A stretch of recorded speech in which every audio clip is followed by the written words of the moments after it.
When Marvel announced that they were doing Daredevil Born Again, a continuation of the beloved Netflix series, there was some excitement, but there was also a lot of people saying this could go very, very poorly. We've already seen the mistakes that the MCU has made over the last several years, and we've already seen both of these main characters in Daredevil and Kingpin in some way get damaged from the modern day MCU. Whether it was Kingpin literally crying in the Echo series because of all the pain from his childhood right in front of her, right? Or whether it was him getting beat by Kate Bishop, or there was Daredevil in the embarrassing appearance that he had in the She-Hulk show.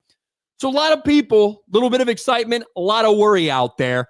Well, it finally came out after a massive marketing campaign. Daredevil Born Again, which already had a built-in fan base from the Netflix series, came out. And it was rather disappointing for Disney. Daredevil Born Again launches with 7.5 million viewers on Disney+. And it was global viewers, by the way. And you might say, okay, is that a good number? Is that a bad number?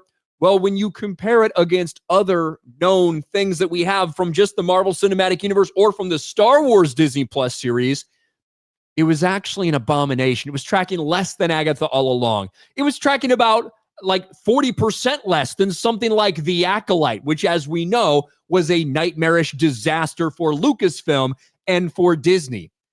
And the more we found out, and the more time goes by, the more context we've received for this, it also looks horrible. Well, now we finally have the official gold standard ratings, the Nielsen ratings.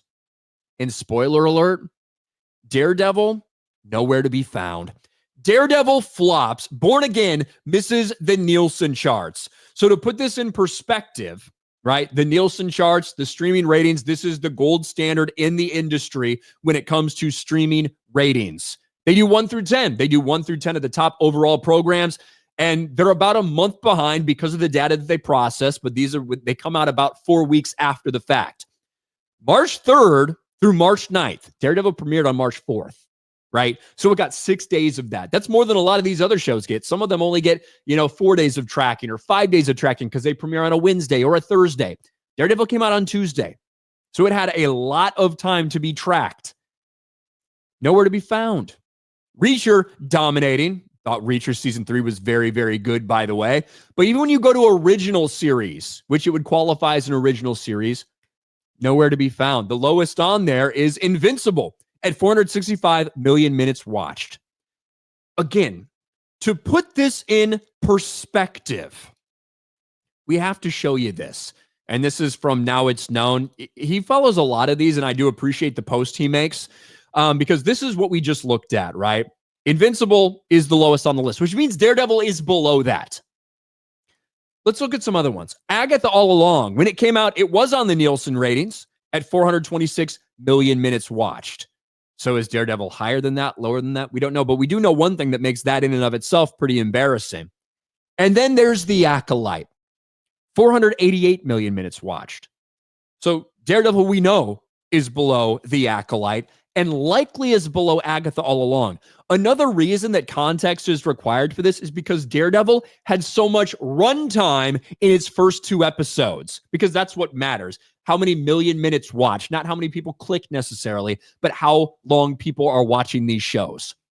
Look at this. Daredevil, total runtime 110 minutes. Half an hour longer than Agatha. So in theory, if the same amount of people watch that, like blah, blah, blah, all that stuff, it would be a significant portion higher in million minutes watched than something like Agatha would be, because it has a whole extra half hour there for people to watch. And significantly longer than something like The Acolyte at a total runtime of 76 minutes. This is a catastrophic failure for Marvel. And look, I don't think that this is the worst show the MCU has come out with on Disney+. Far from it. I think it's probably one of the higher ones. However, that's a very low bar. That's like being the tallest midget when it comes to MCU Disney Plus series. However, the fact that this one is such a pale imitation of the Netflix series hurts way more than something like Agatha just being a massive piece of shit. Because I don't care about the character of Agatha Harkness. We care about Kingpin and we care about Daredevil because of the 3 seasons we saw of them on Netflix, right? That's why people care about these characters. That's why anyone would have been excited in the first place. And the fact that with these characters, and this is before people knew It was a pale imitation and was bad. I've said it before. I'll say it again. This is not Daredevil Born Again. This is Daredevil Afterbirth. That's what this feels like. And before that even happened, that's when these numbers came in. Before people got the reception from people they trust and said, it's not really worth it, doesn't live up, doesn't hold up to the Netflix one, don't bother watching it, right? This is before all that. This is the premiere, the first drop, the first week that it was available. And a Disney Plus Marvel show can't even hit the top 10 in streaming. You understand how sad that is? How many tens of millions, hundreds of millions of dollars are pumped into these MCU Disney Plus shows, and they can't crack the top 10. Despite Disney Plus having 150 million subscribers around the world, they can't crack the top 10. You've got Peacock, you've got Paramount Plus, you've got Netflix, you've got Prime Video, you've even got Hulu up there. Disney not represented when it comes to their original programming. And it's an indication that people have no trust, zero trust, and zero excitement for Marvel, and also just the general apathy and the idea that they have to prove to you that it's good before people give it a chance now. And people were worried about seeing more damage done to some of the characters they care about. They were right to be worried about it. And a lot of people said, I'm not even going to fucking watch that. Fuck it. I've been burned too many times.